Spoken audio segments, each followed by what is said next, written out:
Some say what happened on this empty lot where the Daily Record once stood still haunts this city even 125 years later.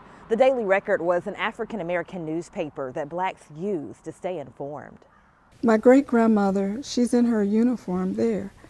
Cynthia Brown looks at pictures of her great-grandmother, Adelia Howe, who was 12 years old when the Wilmington Massacre of 1898 changed the face of the state in what was then a small town. Brown was around 7 years old when her grandmother had a recollection of the incident decades later. She grabbed my wrist and she said, "If it ever happens again, run." And it was my right wrist, and I didn't know what to make of it. It wasn't until years later that Brown learned from her father that her great-grandmother was referring to the Wilmington insurrection. Historians say it's the only successful coup d'etat in American history. And what they saw was the red shirts. The red shirts were the white insurrectionists.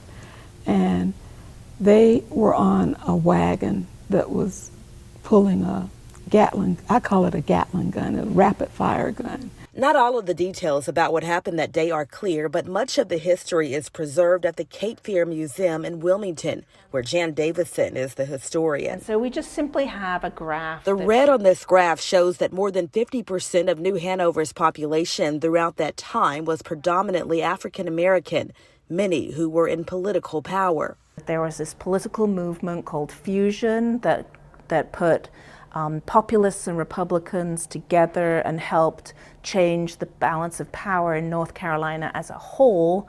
And in response to that, the Democratic Party said, we need to take power back. How are we going to do it? We're going to do it by inflaming racial hatred. Historians say the coup marched into African American neighborhoods, murdering them.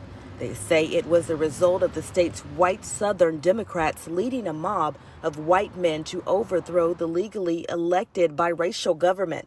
Elected officials, who were mostly African American, were forced to resign and replaced by white supremacists. It's a portrait of the folks who helped suppress. They were part of the violence on that day. Davison says Alexander Manly's prosperous black newspaper, the Daily Record in New Hanover County, was at the center of the 1898 massacre.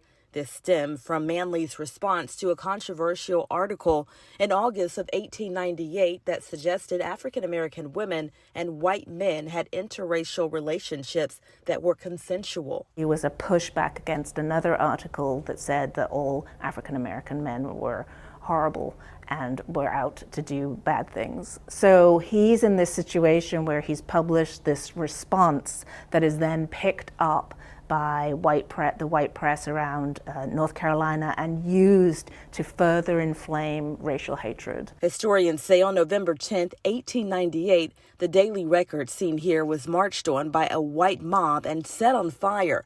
The day after the election, the Democrats unveiled a document called the White Declaration of Independence.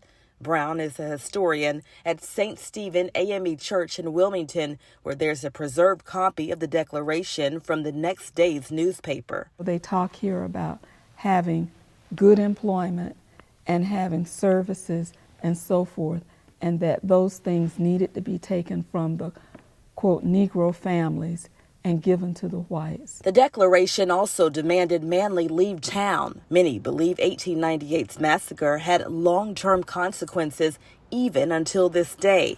Historians are making strides to help the community move forward by talking about the massacre, a conversation that many say was swept under the rug for so long.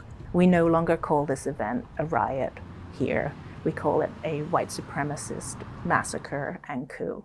And that is something that's happened in the last decade. I moved from a great career for the years I lived in Chicago to wanting to come back to Wilmington. And I felt, with regards to 1898, if I saw evil like that rise again, I would confront it. I would fight it.